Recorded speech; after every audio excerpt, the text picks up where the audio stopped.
Before we pray, let's share some words together from the Bible. This morning, I want you to know something powerful. You did not wake up by accident. Every breath in your lungs is heaven's reminder that your purpose is not finished. And before you step out today, hear this truth. God has already gone ahead of you, child of God.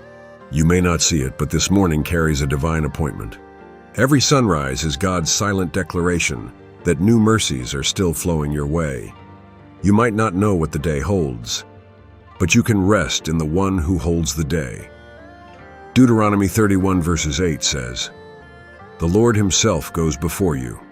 He will never leave you nor forsake you." That means before you enter your office. Before that interview, before that conversation, God has already stepped in ahead of you to make crooked paths straight. Sometimes you wake up and feel unprepared. You look around and say, "Lord, I don't even know what to expect today," but God says, "You don't have to know, I already do."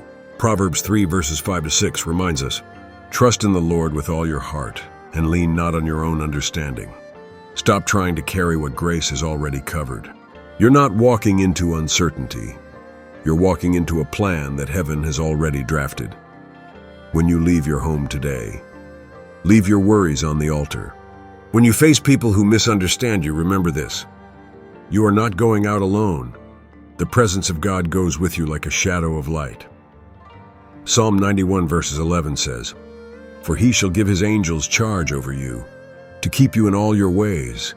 So even when danger hides, protection stands visible over you."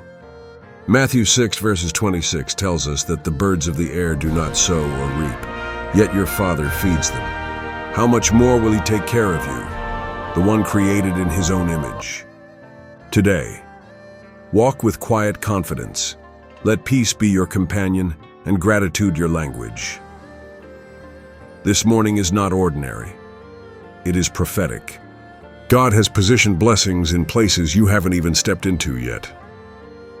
Let's seal this moment in prayer.